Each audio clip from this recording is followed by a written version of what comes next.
The Emperor's genetic engineering project took place in carefully controlled laboratories deep beneath the Himalayan mountains. The facilities contained rows of 20 gene forges, each calibrated to specific genetic markers drawn from the Emperor's own DNA. These gene forges employed unique techniques that went far beyond standard genetic manipulation, incorporating psychic resonance and warp-attuned materials in their construction. Each Primarch's genetic template was designed to emphasize particular aspects of the Emperor's own abilities, with Horus's gene sequence specifically crafted to enhance leadership capabilities and tactical acumen.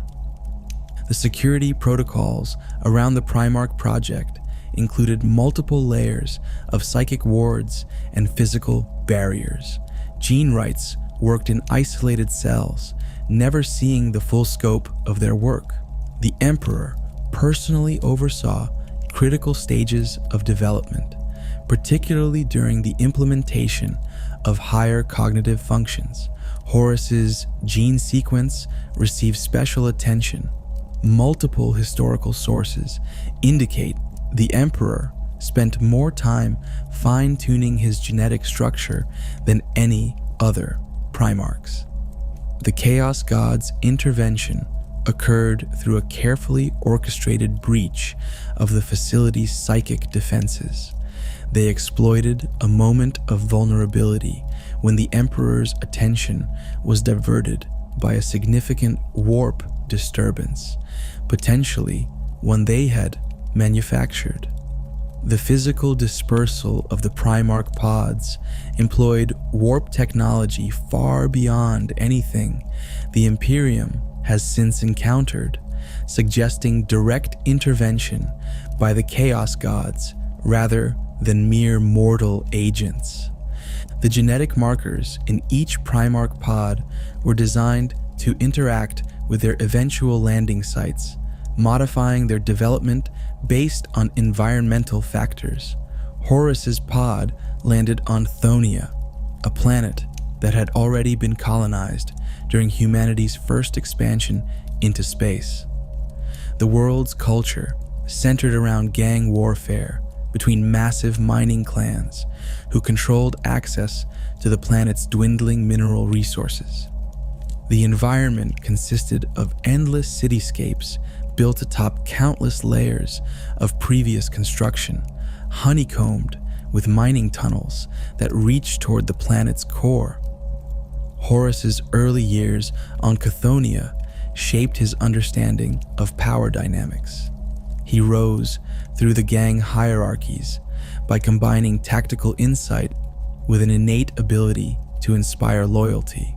Unlike some historical accounts suggest, he didn't simply dominate through force. He demonstrated an early talent for building coalitions between rival groups, a skill that would later prove crucial during the Great Crusade. The Emperor's discovery of Horus marked the first recovery of a Primarch. Contemporary accounts describe their first meeting in detail. The Emperor, recognizing the psychic signature of his creation, found Horus leading a confederation of gang armies. Horus immediately recognized the Emperor, suggesting a deep psychic imprint that survived the scattering. This instant connection established a dynamic unlike any other Primarch-Emperor relationship. Their early interactions focused heavily on knowledge transfer. The Emperor personally tutored Horus in subjects ranging from military strategy to human psychology. These sessions often took place in the Emperor's private strategium aboard his flagship. Surviving records indicate they spent considerable time analyzing historical military campaigns, with particular emphasis on void warfare and large-scale ground operations. Horus's combat training combined traditional martial arts with advanced weaponry. He trained extensively with the Custodian Guard, developing a fighting style that emphasized efficiency over spectacle. His weapon handling showed a preference for versatility. While proficient with all forms of combat, he excelled particularly in void warfare and ship-to-ship combat scenarios. The development of Horus's leadership abilities followed a carefully structured program. He accompanied the Emperor on diplomatic missions, learning through observation how to handle different human cultures. These experiences proved crucial during the Great Crusade, influencing his approach to planetary compliance actions. The Emperor's teaching methods emphasized practical experience over theoretical knowledge, allowing Horus to develop his own solutions to complex problems. Military records from this period show Horus's first command experiences with prototype legion formations. He worked directly with gene seed implementation protocols, providing insights that improved space marine creation procedures. His involvement in early legion organization established patterns that would later influence all Astartes' command structures. The bond between Horus and the Emperor strengthened through shared campaigns. They developed complementary combat styles. While the Emperor could overwhelm any opposition through sheer power, Horus specialized in precisely applied force that achieved maximum effect with minimum expenditure. Their military partnerships demonstrated an almost intuitive level of coordination, particularly during void operations. These early years also saw Horus developing his characteristic diplomatic approach.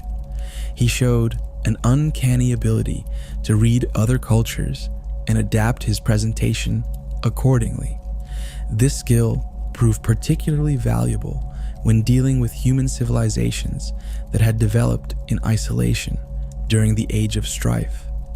His methods often achieved compliance through negotiation rather than force, preserving valuable resources and infrastructure for the expanding Imperium.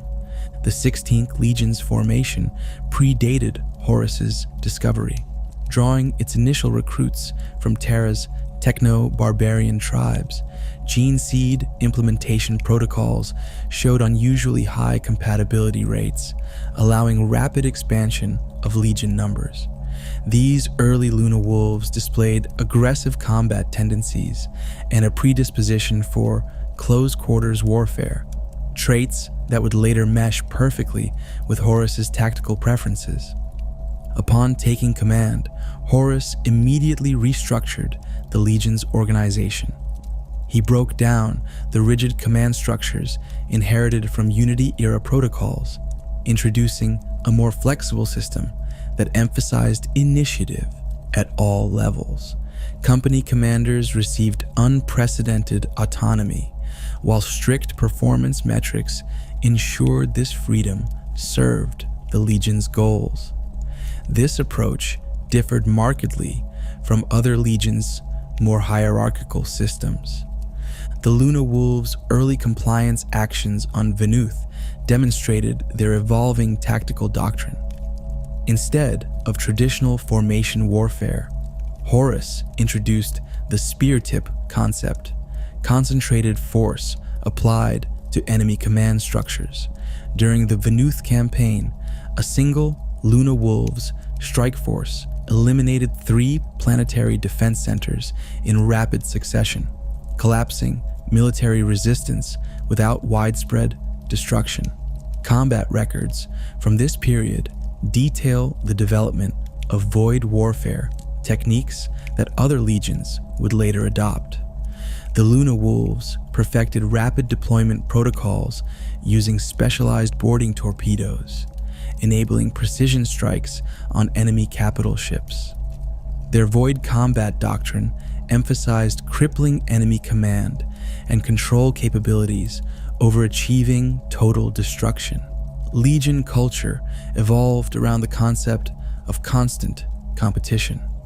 Companies vied for position in the spear tip, with performance tracked through an elaborate system of battle honors. This internal competition drove innovation. Squad leaders constantly developed new tactical approaches to gain advantages over their peers. The practice of marking kills began during this period, though it hadn't yet evolved into the more formalized ritual it would become. The compliance of 7 Winds marked a crucial development in Legion tactics. Facing a technologically advanced human civilization that utilized atmospheric manipulation as a defense system, the Luna Wolves adapted their usual spear tip approach. Instead of targeting military installations, they struck atmospheric control centers in synchronized attacks from multiple vectors. This demonstration of tactical flexibility became a hallmark of Legion operations. Their relationship with the Ultramarines highlighted contrasting military philosophies. While Guilliman's Legion operated through detailed strategic planning, the Luna Wolves excelled at exploiting battlefield opportunities. Joint operations between the legions, particularly during the Shiro campaign, showcased how these different approaches could complement each other. The Luna Wolves would strike decisive blows, while the Ultramarines secured and consolidated territory. The Blood Angels became close allies during several joint compliances. Horus and Sanguinius developed tactical combinations that maximized both legions' strengths.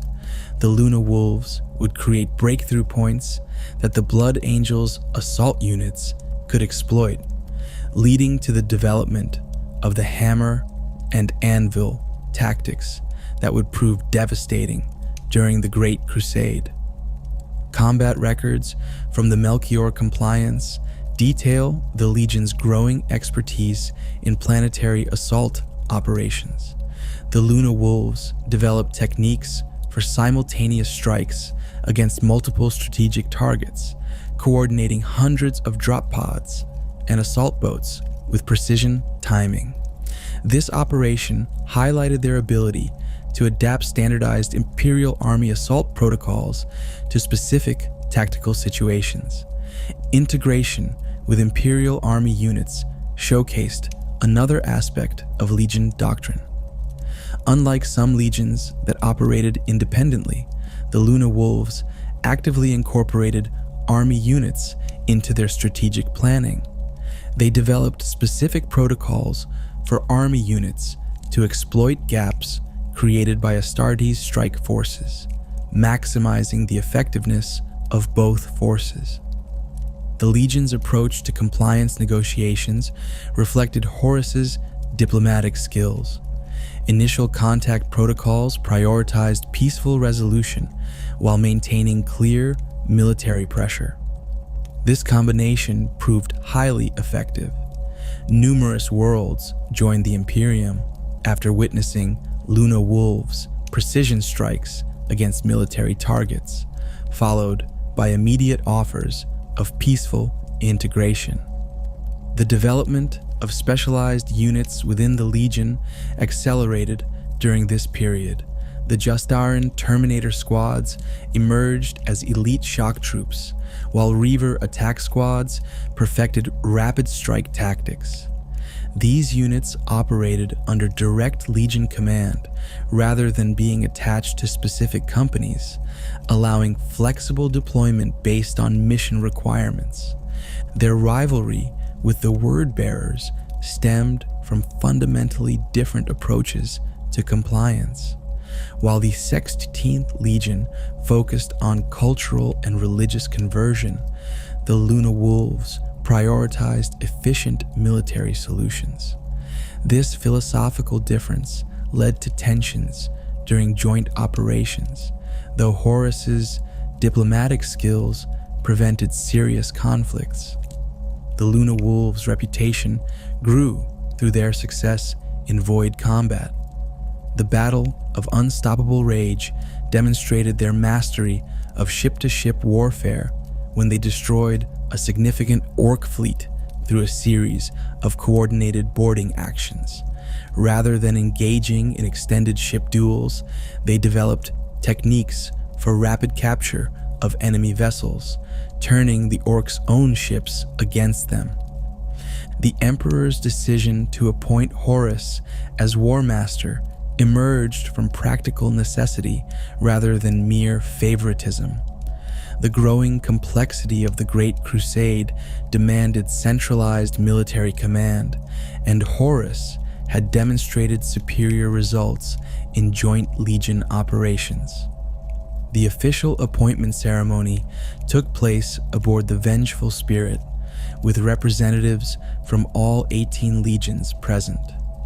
The transfer of command authority included specific provisions for resource allocation and strategic priority setting that fundamentally changed how the Great Crusade operated. Horus's first actions as Warmaster focused on streamlining military operations. He reorganized expeditionary fleets based on operational efficiency rather than traditional legion associations. This restructuring upset some of his brothers, particularly Perturabo and Angron, who saw their legions assigned supporting roles in major campaigns. The new command structure introduced regular strategic councils where fleet commanders could coordinate operations and share intelligence. The compliance of the Gordian League demonstrated Horus's evolved approach to warfare. The League, a confederation of 15 human-settled worlds, possessed significant technological capabilities and sophisticated planetary defenses. Rather than launching simultaneous assaults, Horus employed targeted diplomatic pressure on specific worlds while using Luna Wolves' strike forces to eliminate key military installations. This combination of diplomacy and precision warfare secured the League's submission with minimal infrastructure damage. At Ulanor, Horus faced the largest recorded orc empire of the Great Crusade. The orc war boss, Urlak Urg, had united hundreds of worlds under his control. The campaign required coordinated efforts from multiple legions, with Horus orchestrating a series of feigned retreats and counterattacks that drew orc forces into carefully prepared killing zones. The final battle involved synchronized strikes from the Luna Wolves, White Scars, and Imperial Fists, with supporting actions from 5 Imperial Army battle groups. The triumph at Ulanor marked the high point of the Great Crusade. The ceremony involved over 100,000 troops drawn from every legion and Imperial Army regiment that participated in the campaign. Horus's elevation to Warmaster took place on a specially constructed platform half a kilometer high, built from melted down orc war machines. The Emperor's decision to return to Terra was announced during this ceremony, though private records indicate Horus had been informed of this intention months earlier. Horus's command style as Warmaster emphasized flexibility and initiative. He established new protocols for interlegion cooperation, creating mixed unit task forces for specific missions. This approach proved particularly effective during the compliance of the Caranal cluster, where elements from 3 different legions operated under unified command for the first time. These operations helped develop standardized procedures for joint legion actions. The establishment of the Council of Terra changed the political landscape of the Imperium. Horus's military authority now had to operate alongside civilian administration, leading to friction over resource allocation and compliance priorities. His solution involved creating parallel command structures that could operate independently while maintaining strategic coordination. This system allowed military operations to continue efficiently while satisfying the Council's oversight requirements. The compliance of the Intrix highlighted Horus's diplomatic capabilities. This advanced human civilization had developed unique solutions for dealing with chaos influence, though they used different terminology. Horus's initial approach focused on cultural exchange rather than immediate compliance demands. He authorized unprecedented levels of interaction between Interx representatives and various imperial institutions, seeing potential value in their technological and cultural developments. Military innovation continued under Horus's leadership. He introduced new fleet formations that maximized the effectiveness of different ship classes, moving away from the brute force approaches favored by some Legion fleets. The Battle of Tashir demonstrated these tactics when a numerically inferior Imperial fleet outmaneuvered and destroyed an Orc armada through coordinated strike patterns and synchronized Nova cannon fire. The integration of newly compliant worlds received particular attention under Horus's command. He established specialized liaison teams that combined Imperial Army officers, administratum officials, and Astartes advisors. These teams helped smooth the transition to Imperial rule while identifying potential resources and recruitment opportunities for the ongoing crusade. This system proved particularly effective with technically advanced societies that could quickly begin contributing to the Imperial war effort. Relations with the Mechanicum improved under Horus's leadership. He granted their explorator fleets priority access to newly discovered archaeotech sites in exchange for preferential resource allocation to his strategic initiatives. This arrangement accelerated the pace of technological recovery while ensuring critical military operations received necessary support. The Forges of Mars increased production of specialized equipment for operations under Warmaster authority. The development of new combat doctrines accelerated during this period. Horus authorized the creation of specialized training facilities where different legions could exchange tactical knowledge and develop combined arms strategies. These facilities became centers for military innovation, producing new approaches to void warfare, planetary assault, and siege operations.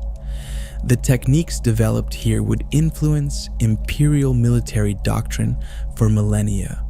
Personal combat records from this period show Horus's direct involvement in critical operations. During the compliance of Molech, he personally led an assault on a heavily defended planetary capital, demonstrating tactical acumen that validated his position as Warmaster. The operation involved precise coordination between orbital strikes, drop pod assaults, and mechanized ground forces, showcasing the full range of Imperial military capabilities. The Emperor's withdrawal to Terra created immediate practical complications in the command structure of the Great Crusade. Direct communication channels with the Emperor became restricted, forcing all inquiries through layers of bureaucratic intermediaries. Horus's attempts to maintain strategic coordination faced increasing delays as the Council of Terra inserted itself into military decision-making processes. Malkador's role as regent added another layer of complexity, as his authority sometimes overlapped with Horus's military directives. Questions about the Emperor's secret projects on Terra began circulating among the Primarchs.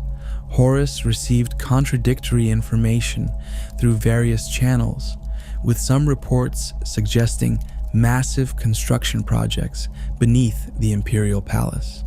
The reduction in custodian deployments to expeditionary fleets further fueled speculation about activities on Terra.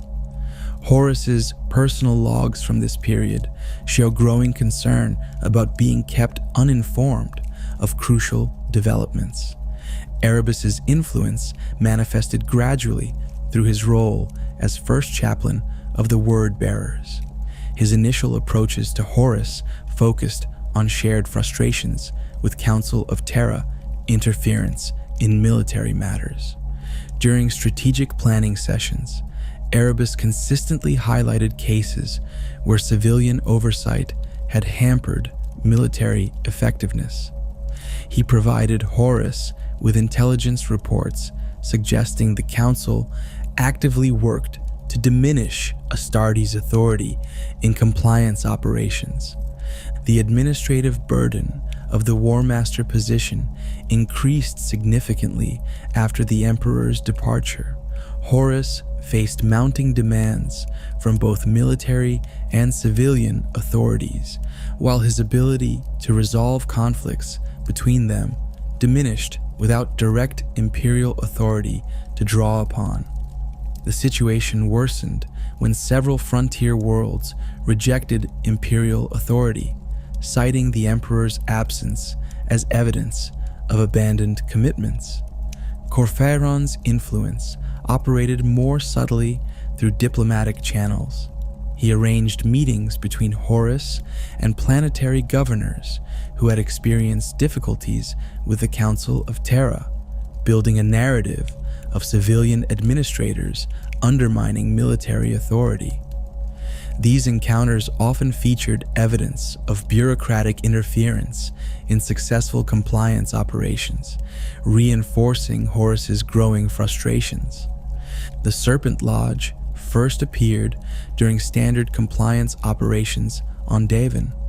Initial reports classified it as a benign local cultural institution, following standard protocols for preserving non-harmful indigenous practices. Erebus personally vouched for the lodge's compatibility with imperial truth, presenting historical documents suggesting similar organizations had successfully integrated into imperial society on other worlds. Reports from Malaghurst, Horus's equerry, detail increasing requests for private meetings between the Warmaster and Lodge representatives. These meetings occurred under the pretext of cultural integration discussions, but security logs show them extending well beyond scheduled durations. Surviving documents indicate discussions ranging from ancient history to philosophical debates about humanity's future. Lodge influence spread through the Luna Wolves command structure, through informal gatherings and private ceremonies. Officers reported increased access to strategic information and improved operational coordination after participating in Lodge activities. The organization's structure mimicked existing military hierarchies, making it appear as a natural extension of command relationships. Davin's first compliance under planetary governor Eugen Temba had proceeded according to standard protocols. The world's strategic location made it valuable for ongoing crusade operations, and initial imperial infrastructure investment reflected this importance. Reports of unrest on Davin's moon received standard priority classification until Temba's forces ceased responding to communications. The decision to return to Davin came after intelligence suggested widespread corruption among the imperial forces stationed there.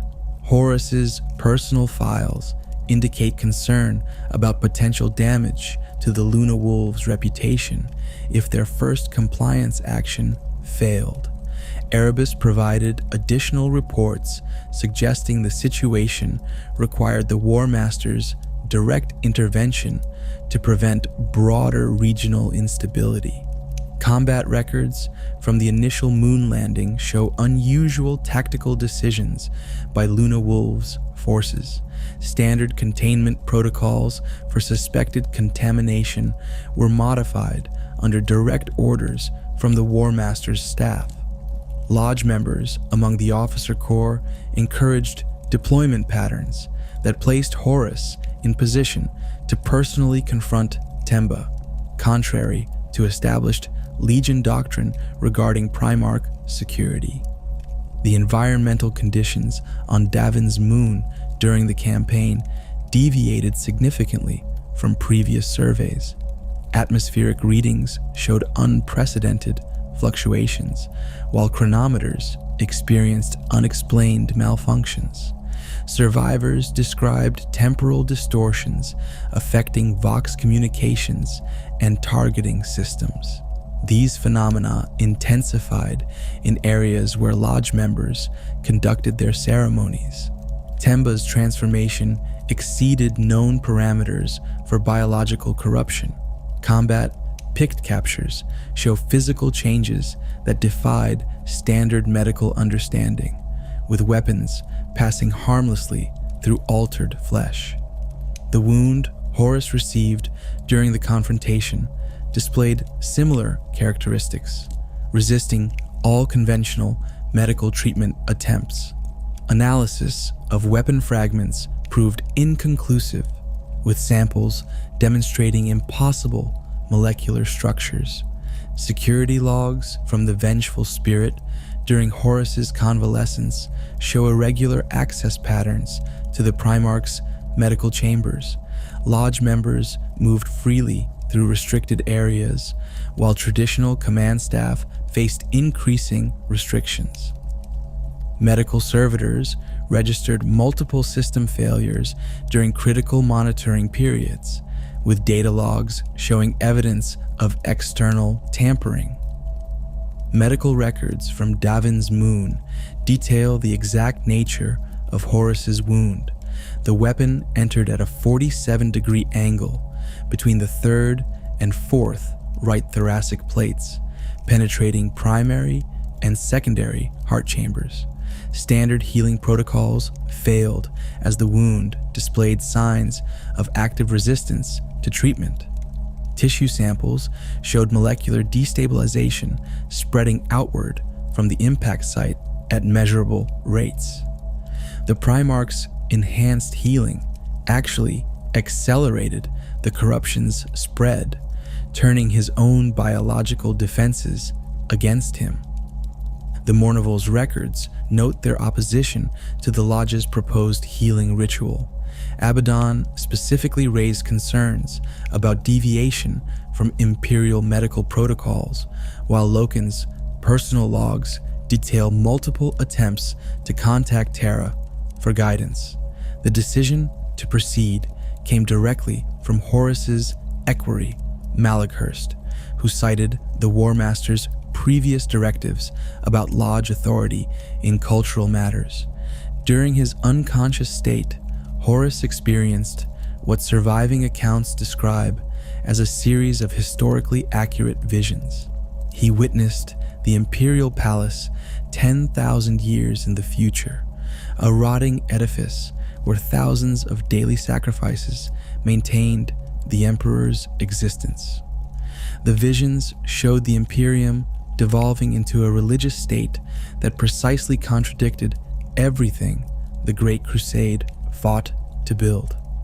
These images carried perfect tactical details that matched Horus's own strategic knowledge, lending them devastating credibility. The manipulation centered on specific pressure points in Horus's psyche. The visions targeted his concerns about being replaced, showing the Emperor's Thunder Warriors purged after their usefulness ended. They presented evidence of the Emperor's divinity, exactly what the Imperial truth denied, while simultaneously showing him using that divinity to demand worship. The psychological warfare employed against Horus used his own tactical genius against him, presenting scenarios that validated his worst fears using strategically sound evidence. First signs of physical change appeared immediately after recovery. The Warmaster's pupils showed subtle color shifts in certain lighting conditions. His combat speed increased by 3.7% according to training servitor logs, while strength tests registered power fluctuations that exceeded normal Primarch parameters. Medical cogitators noted irregular energy readings from his nervous system, particularly during strategic planning sessions. Horus's command style underwent immediate alterations. He began authorizing more aggressive compliance actions, reducing diplomatic efforts in favor of direct military solutions. Resource allocation shifted toward immediate combat effectiveness rather than long-term stability. The Warmaster's strategic orders showed increased emphasis on rapid results over sustainable victories. Trusted advisors noticed behavioral changes during private meetings. Malaghurst reports indicate longer periods of silent contemplation between decisions. The Warmaster began dismissing long-serving staff members, replacing them with Lodge-affiliated officers. Communication patterns with other Primarchs shifted. Messages to Lorgar increased, while contact with Malcador decreased significantly. The Mournival's effectiveness diminished as Horus began excluding certain members from critical meetings. Loken and Torgadon found themselves assigned to distant compliance actions, while Abaddon and Aximand received increased access and authority. Combat doctrine updates started incorporating tactical changes that prioritized overwhelming force over precision strikes. Personal logs from Legion officers show increasing concern about changes in battlefield priorities. Civilian casualty rates rose as compliance protocols shifted toward immediate submission rather than long-term integration. The Warmaster's orders began including provisions for maximum destruction of non-compliant infrastructure, marking a significant departure from previous preservation directives. Interaction patterns with the Mechanicum shifted toward demanding immediate results rather than maintaining traditional diplomatic protocols. Horus authorized increasing use of prohibited technologies, citing Warmaster authority to override standard restrictions. Mars received direct orders to accelerate weapons research without standard safety protocols, backed by threats of reduced Legion protection for key Forge worlds. Initial signs of corruption manifested in subtle strategic changes. Compliance targets began focusing on worlds with specific archaeotech signatures or reported psychic phenomena. The Warmaster's fleet movements created patterns that only became apparent when mapped against certain stellar configurations. Resource allocation shifted toward Legion elements that showed increased aggression and reduced adherence to standard Imperial protocols. Ship logs from the Vengeful Spirit detail atmospheric changes on the command deck. Servitors reported temperature fluctuations and inexplicable equipment malfunctions near the Warmaster's personal chambers. Crew members experienced increasing instances of disorientation and unusual dreams, particularly those with direct access to Horus's inner circle. Analysis of command protocols showed systematic dismantling of oversight mechanisms. Horus implemented new communication procedures that reduced transparency while maintaining appearance of normal operations. Strategic reports to Terra underwent multiple revisions before transmission, with original versions showing significantly different information from final submissions. The Warmaster's personal combat style incorporated increasingly brutal elements. Training sessions ended with more serious injuries among sparring partners. Weapon modification requests showed preference for designs that inflicted maximum pain rather than clean kills. Combat servitors registered increasing instances of damage beyond mission parameters during practice sessions. Horus's strategic repositioning of forces began months before open hostilities.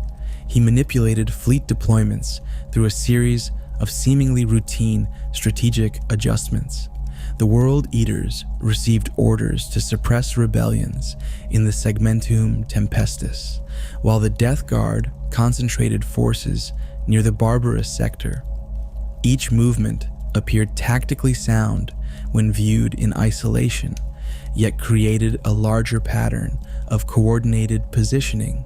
Fleet records show calculated disruption of astropathic communications through systematic elimination of key relay stations. The Warmaster issued orders to investigate communication irregularities, using these missions to isolate loyal elements. Ships carrying suspicious personnel found themselves assigned to distant patrol duties, their absence explained through standard rotation protocols. The identification of loyalist elements within the traitor legions required careful surveillance.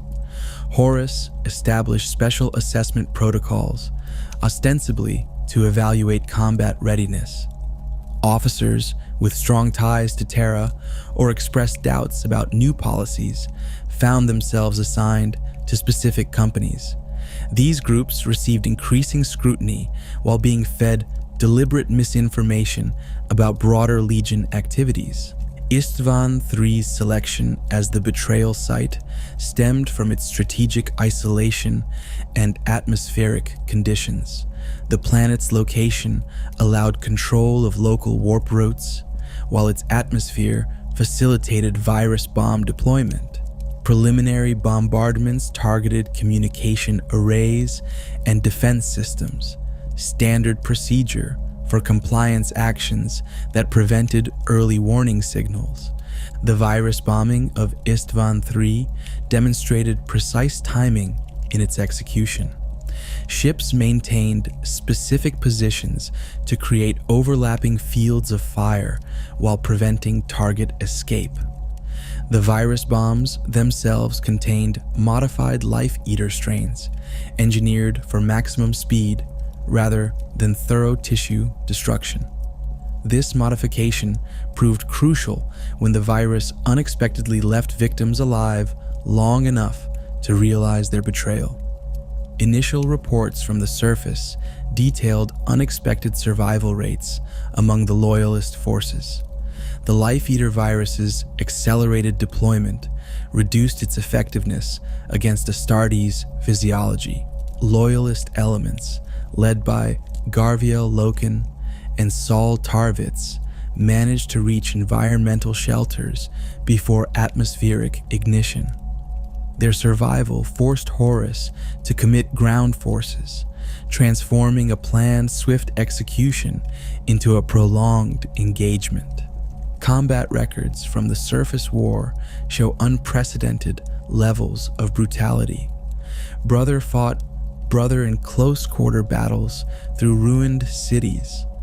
Tactical doctrines developed over decades of fighting together turned every engagement into a chess match between equals.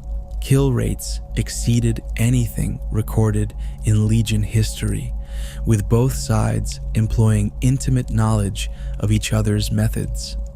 The drop site massacres planning incorporated lessons from Istvan III. Horus positioned seemingly loyal legions in the second wave, using their reputation to allay suspicions. The landing zones were carefully selected to maximize crossfire potential while limiting escape routes. Terrain features channeled retreating forces into predetermined kill zones. Iron Warrior's siege expertise proved crucial in the massacre's execution. Their fortification patterns included deliberate weaknesses, visible only to those who helped construct them. Each firing position and fallback point had been designed to fail at specific moments, transforming shelter into trap. The Traitor Alliance's formation followed careful psychological manipulation. Horus leveraged existing grievances, presenting evidence of the Emperor's supposed betrayal tailored to each Primarch's concerns. Angron received proof of planned Legion purges, while Perturabo saw evidence of deliberate marginalization. Each revelation built upon foundations laid through years of perceived slights. New combat doctrines emphasized psychological warfare alongside physical destruction. Units received orders to desecrate Imperial symbols and display conquered chapter standards. Battlefield communications included broadcasting loyalist death screams on open Vox channels. Every engagement aimed to break morale as much as bodies. Tactical innovations focused on exploiting loyalist predictability. Traitor forces deliberately violated established combat doctrines, knowing their opponents would respond according to training.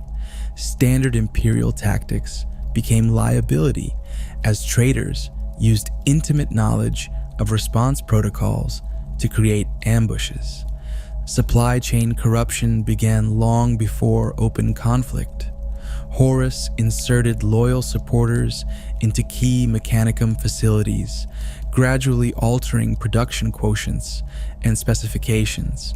War materials delivered to suspected loyal forces included subtle defects, while traitor elements received increasingly potent weaponry. Each disparity created marginal advantages that accumulated into significant combat superiority. The reorganization of Legion command structures eliminated traditional checks and balances. Horus consolidated authority under officers proven loyal to him personally, dismantling long-standing organizational separations.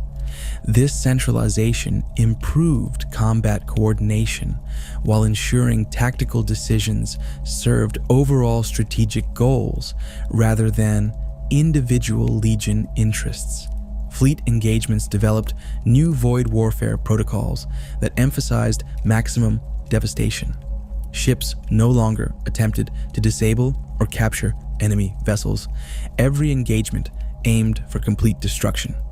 Boarding actions focused on sabotage rather than seizure, with boarding teams carrying viral bombs and other weapons previously forbidden by Legion protocols. Medical logs from the Vengeful Spirit documented Horus's physical changes with clinical precision. His height increased by 17%, while muscle density readings exceeded normal Primarch parameters by factors of 3 to 5. The Warmaster's skin developed a gray undertone that darkened under combat conditions. Baseline temperature readings dropped by 3.2 degrees, while energy emissions from his body created interference patterns in sensitive equipment. Genetic sampling showed active mutation at the cellular level. Standard Primarch healing protocols accelerated these changes rather than fighting them. Combat stimulant effectiveness increased beyond projected maximums, suggesting fundamental alterations in his biological processes. Tissue samples displayed unusual regenerative properties, with damaged cells reconstructing themselves in patterns that defied Imperial medical understanding. Psychological evaluations noted increasing disconnect between decision processes and emotional responses. The Warmaster's strategic calculations incorporated factors previously considered excessive, such as acceptable casualty rates among civilian populations. His temporal perception altered, allowing faster combat reactions while extending strategic planning capabilities. Personal logs show growing preoccupation with future possibilities, some extending thousands of years ahead. Tactical briefings underwent structural changes reflecting new thought patterns. Battle plans incorporated impossible variables, yet achieved predicted outcomes with increasing accuracy.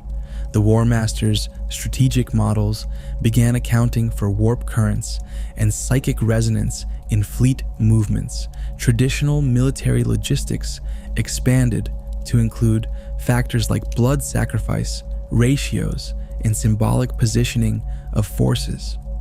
Horus's relationship with the Chaos powers developed through carefully measured stages. Each god received specific offerings tailored to their aspects: precision kills for Khorne, elaborate schemes for Tzeentch, excess for Slaanesh, and calculated plague vectors for Nurgle. His mastery of their competing interests demonstrated tactical genius applied to demonic politics. Negotiations with warp entities followed strategic patterns similar to his earlier diplomatic efforts, but with stakes measured in souls rather than compliance quotas. The sons of Horus underwent parallel transformations.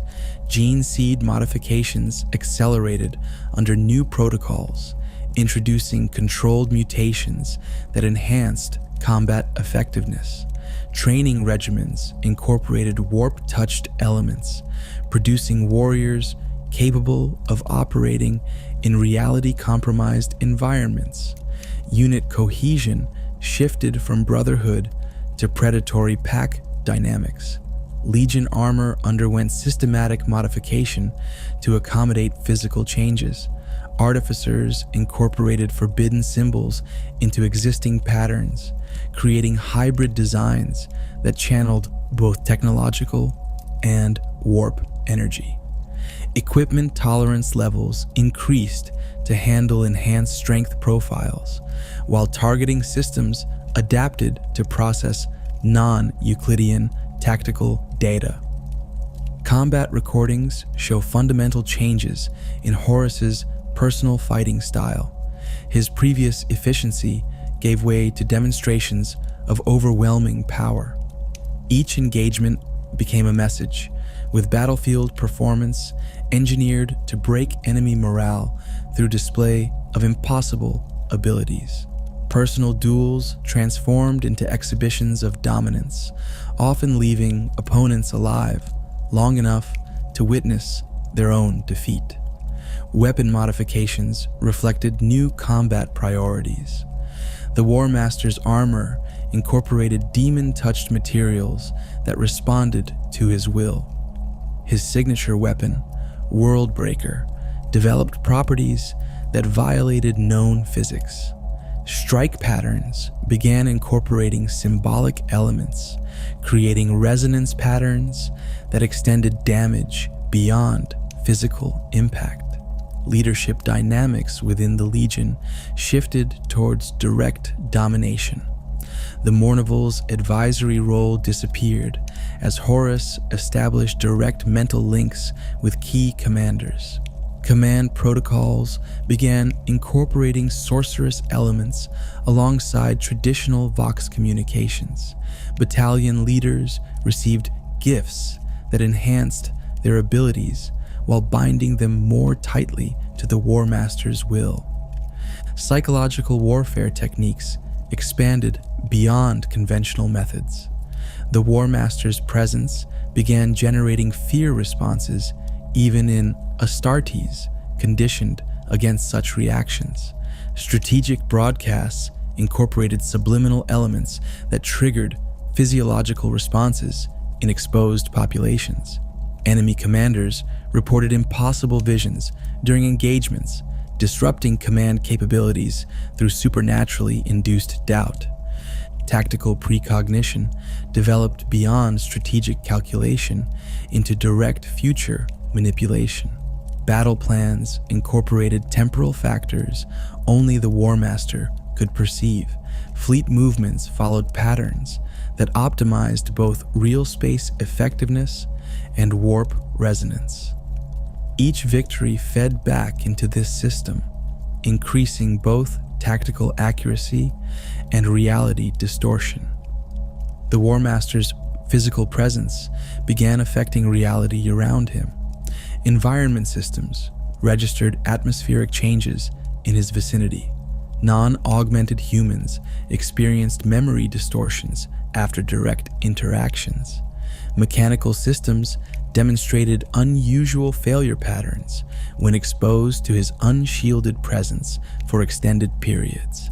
Strategic planning sessions incorporated increasingly esoteric elements. Star charts gained additional dimensions under his analysis, revealing connections between seemingly unrelated events. Military objectives expanded to include symbolic targets with no apparent strategic value, yet their capture inevitably revealed unexpected advantages. Traditional battlefield dynamics became subordinate to patterns only the Warmaster could fully perceive. Library records show systematic replacement of Imperial tactical texts with new doctrines. Training protocols began incorporating impossible maneuvers that somehow worked under combat conditions. The Legion's collective combat doctrine evolved beyond physical limitations into a hybrid system that leveraged both material and immaterial advantages. Strategic planning for the Terra campaign began during the final stages of the Beta Garmin conflict. Horus allocated fleet resources based on complex calculations incorporating both material and immaterial factors. War room logs from the Vengeful Spirit show tactical simulations running continuously for months, processing variables ranging from fleet dispositions to warp current patterns. Initial fleet positioning focused on isolating the Sol system.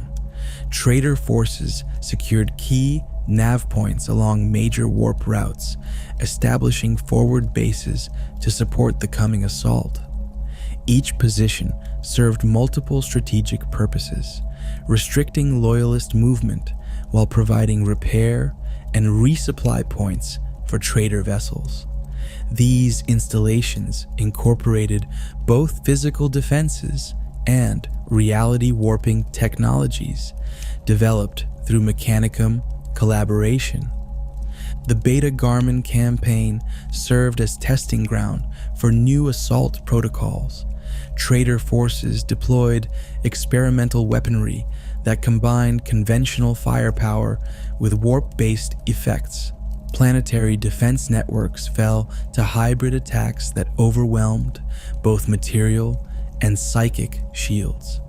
Each engagement provided data for refining tactics intended for Terra's assault. Fleet organization underwent significant modifications for void warfare near Terra. Ships received additional warp-touched enhancements, while crew complements integrated cultist elements alongside traditional naval personnel. Command structures adapted to handle both conventional void combat and reality-distorting operations. Bridge crews learned to navigate using sensors that detected both physical space and immaterial conditions. The Mars campaign required precise coordination between multiple traitor elements. Dark Mechanicum forces moved through secondary forge complexes, corrupting machinery and suborning servitor networks. Each sabotage action followed patterns designed to maximize both physical damage and symbolic impact. Manufacturing output shifted toward weapons, incorporating forbidden technologies and demonic elements. Supply line establishment became critical as forces approached Terra. Fleet elements secured stable warp corridors through combination of naval action and sorceress intervention.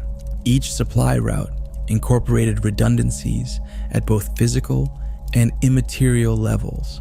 Logistical planning accounted for ammunition expenditure, equipment maintenance, and the specific needs of transformed troops and machinery.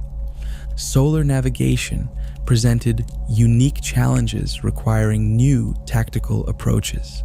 Standard warp travel became increasingly difficult as loyalist forces strengthened Terra's psychic defenses. Navigators developed hybrid techniques incorporating both traditional methods and direct warp manipulation. Each fleet movement required careful timing to exploit gaps in both physical and immaterial defenses. Fleet formations adapted to operating in Terra's gravity well. Ships modified their void shields to handle both weapons fire and increasing warp disturbance. Engineering crews implemented running modifications based on combat data, strengthening critical systems against both conventional damage and reality distortion. Command protocols evolved to handle increasing transmission interference from both electronic warfare and psychic disruption. The Beta Garmin muster point served as final staging area for the Terra assault. Fleet elements gathered in precisely calculated positions, creating patterns that resonated at both physical and immaterial levels. Support vessels established repair facilities and ammunition supplies, while specialized ships maintained reality stability in designated zones. Each gathering point incorporated defensive systems against both conventional attack and loyalist psychic warfare. Technical preparations focused on overcoming Terra's legendary defenses.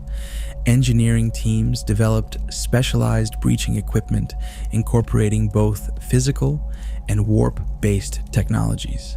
Assault plans included detailed analysis of shield frequencies, void defense patterns, and psychic barrier resonance. Each defensive layer required specific countermeasures developed through extensive testing and simulation. Force deployment followed patterns optimized for both tactical effectiveness and symbolic impact. Fleet elements moved in formations that created both physical and immaterial pressure on defensive positions. Each attack wave incorporated complementary elements designed to exploit specific vulnerabilities while maintaining overall strategic coherence.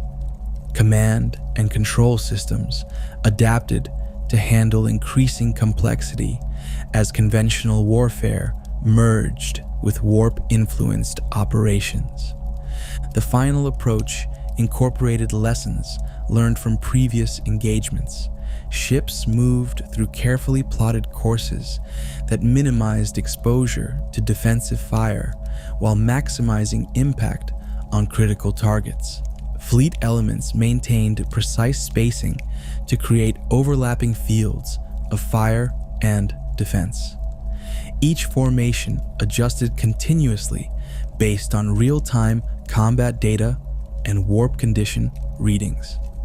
Combat effectiveness increased through systematic implementation of forbidden technologies. Ships received modifications that violated standard physical laws, while weapon systems incorporated elements that existed partially outside normal reality. Engineering teams worked continuously to maintain stability in systems operating beyond design parameters. Each enhancement required careful balance between increased combat power and maintainable operation.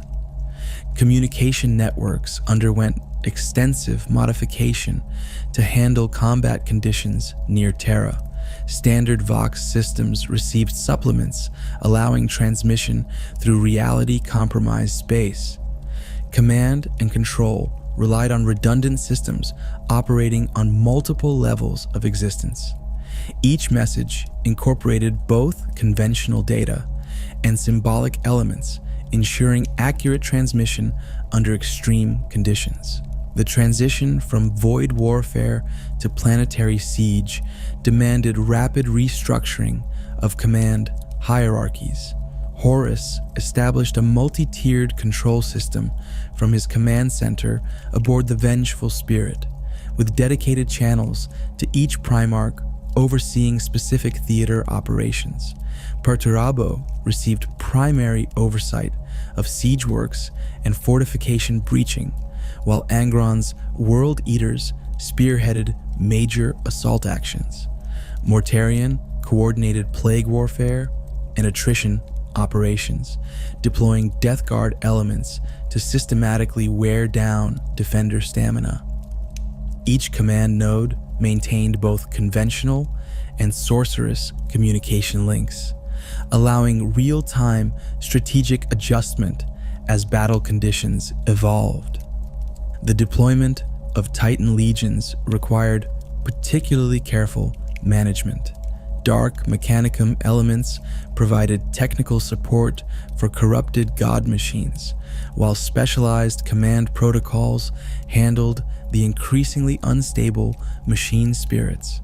Traitor Titans received additional warp-touched modifications, their weapon systems incorporating forbidden technologies that violated physical laws.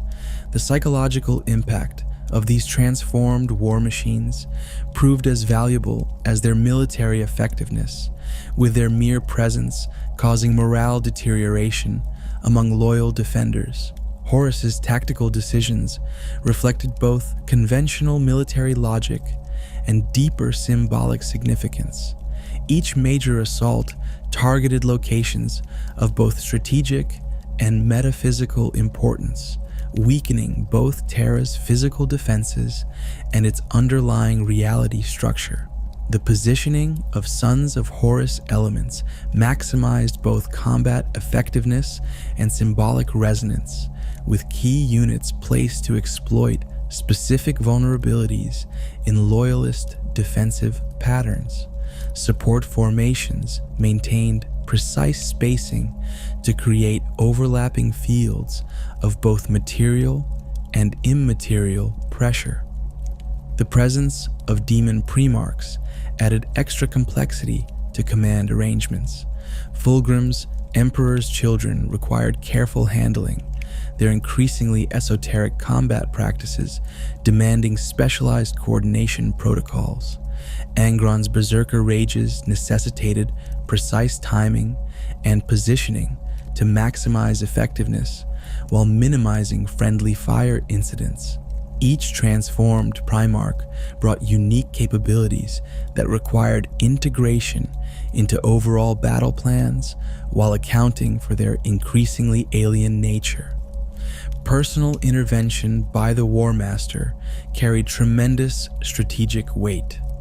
His appearances on key battlefields served multiple purposes, boosting traitor morale, demoralizing defenders, and directly influencing critical engagements. Each intervention followed careful calculation of both military necessity and symbolic impact. The Warmaster's presence alone could shift battle momentum, his transformed aspect carrying both physical and psychological force. Ground forces witnessed his altered form, massive in corrupted Terminator plate, the light of the eye burning from his armor, reality distorting around him as warp energies coursed through his enhanced frame. Siege operations incorporated extensively tested breaching techniques. Specialized units deployed hybrid weapons, combining conventional explosives with warp-based effects. Each major assault began with carefully coordinated bombardment patterns, creating resonance effects that weakened both physical walls and underlying reality. Ground teams moved through precisely plotted approach vectors, exploiting gaps created by both material damage and localized reality distortion. The Lion's Gate spaceport assault showcased the evolution of traitor doctrine. Initial bombardment combined Titan weapon fire with sorceress bombardment, while ground forces advanced in formations designed to maximize both physical and psychological impact. Specialized breacher units deployed modified siege equipment incorporating forbidden technologies, while support elements maintained reality stabilization fields, allowing deployment of warp-touched weapons. Each phase of the operation demonstrated the integration of conventional military tactics with warp-influenced warfare. Perturabo's siege works represented the pinnacle of corrupted engineering. Massive siege engines incorporated both physical mechanisms and reality warping technologies, while defensive positions used hybrid shield systems proof against both conventional fire and psychic attack. Each emplacement served multiple strategic purposes, providing fire support while channeling warp energies into precise patterns. The Iron Warriors maintained constant modification of their works, adapting to both defender countermeasures and changing warp conditions. Supply operations required continuous adjustment as siege conditions intensified. Specialized units handled the increasingly unstable ammunition types, while technical teams struggled to maintain equipment subjected to reality warping stresses. Each supply line incorporated redundancies at multiple levels, ensuring resource flow despite both physical interdiction attempts and growing warp disturbance. Logistical planning accounted for both conventional needs and the specific requirements of transformed troops and machinery. The integration of cultist elements added another layer of complexity. These forces required specialized handling, their reality warping capabilities demanding careful coordination with conventional military units.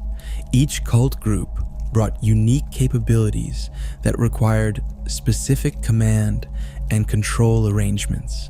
Their deployment followed patterns designed to maximize both military effectiveness and symbolic impact, with positioning carefully calculated to create specific resonance effects. Artillery operations evolved beyond conventional bombardment patterns. Specialized batteries deployed shells, incorporating both high explosives and reality warping payloads, while targeting systems accounted for both physical angles and warp current patterns. Each fire mission combined material and immaterial effects, creating devastating combinations that overwhelmed both void shields and psychic barriers. Fire control centers maintained constant adjustment of targeting solutions as both physical conditions and warp states shifted. Close combat operations saw significant tactical evolution. Assault units received specialized equipment combining traditional weapons with warp-touched enhancements, while command protocols adapted to handle troops operating partially outside normal reality.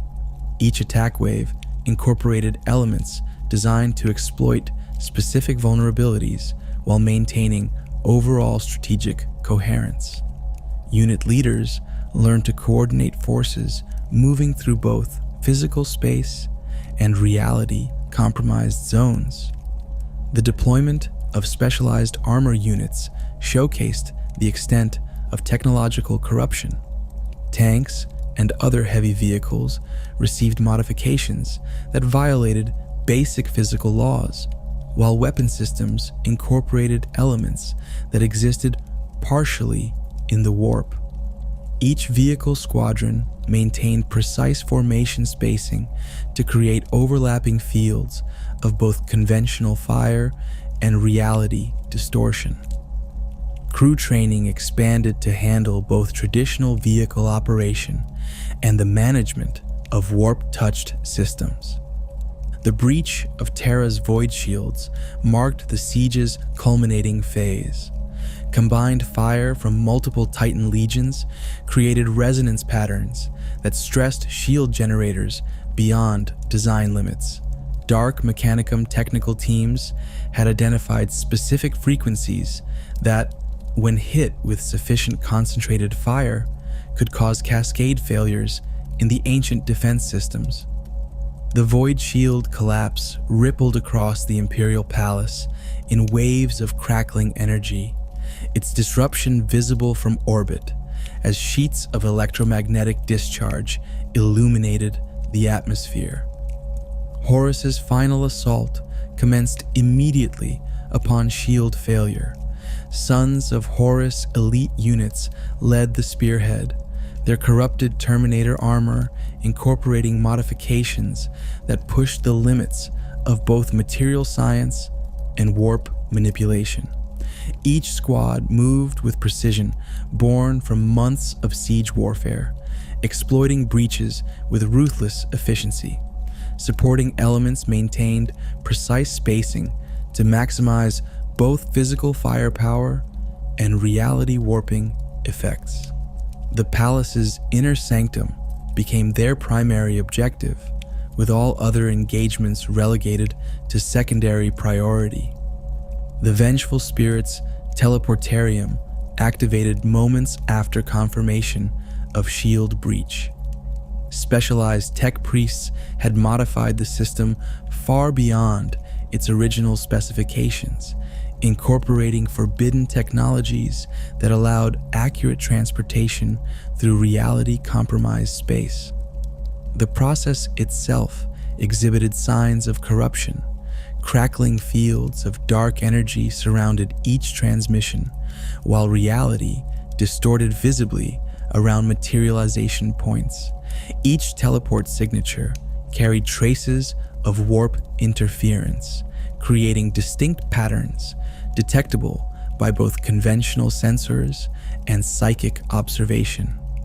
Sanguinius awaited in the vengeful spirit's strategium, his presence a direct challenge to Horus's authority.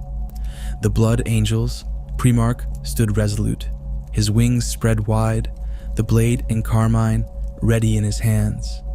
His armor bore marks from previous battles, but his bearing remained undiminished. The confrontation began without words. Both Primarchs understood the inevitable nature of their clash.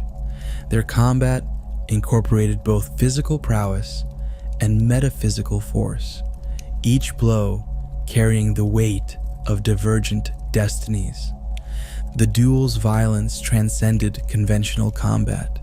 Reality itself buckled under the force of their exchange, with each impact creating ripples in both material space and the underlying warp. Sanguinius fought with the fury of the righteous, his attacks aimed at both Horus's corrupted form and the chaos energies sustaining him. The Warmaster's responses demonstrated his transformation's extent.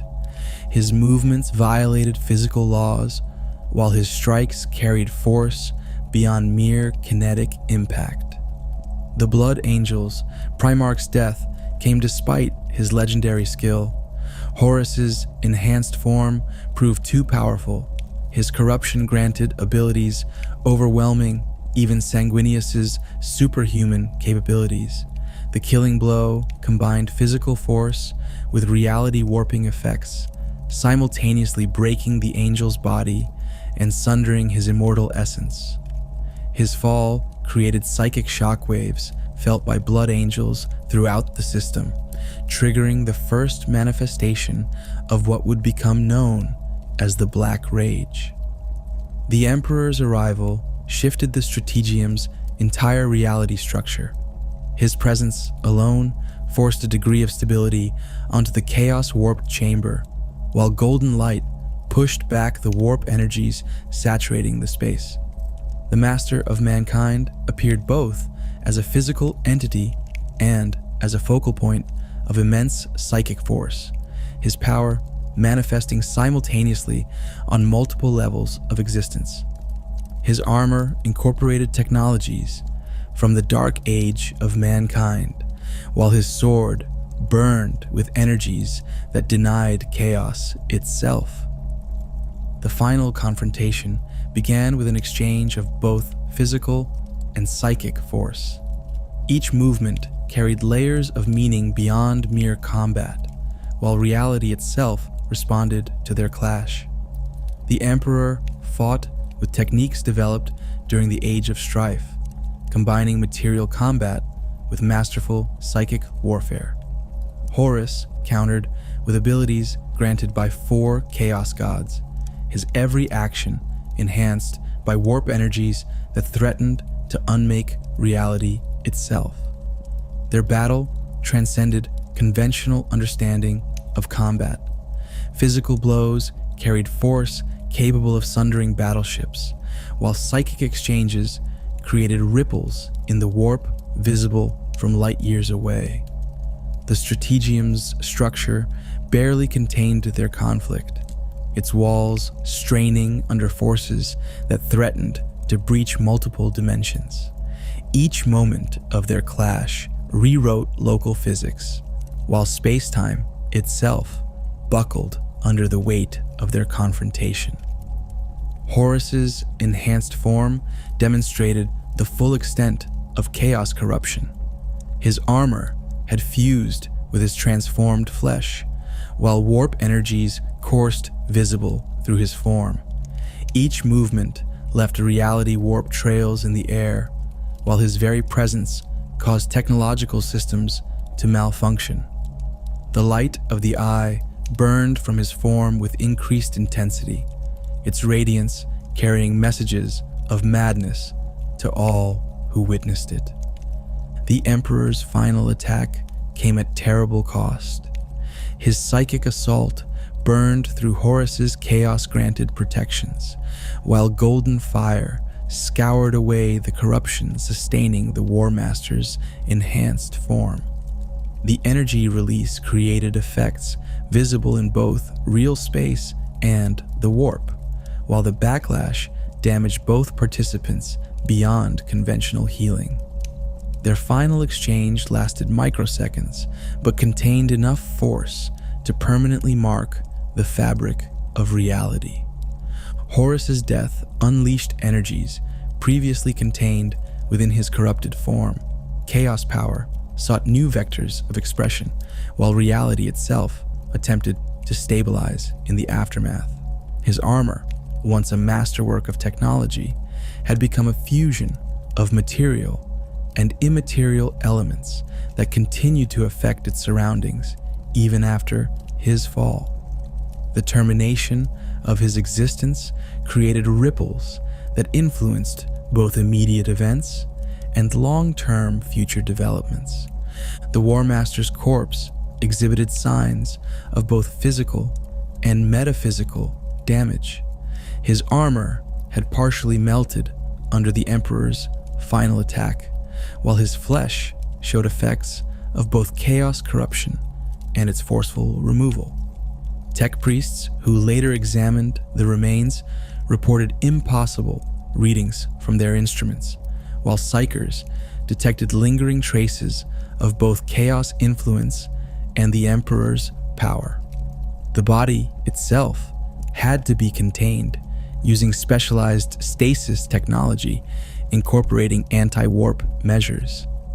The Emperor's grievous wounds would confine him to the Golden Throne, while the traitor legions retreated into the Eye of Terror, fragmenting into warbands that would plague the Imperium for millennia to come.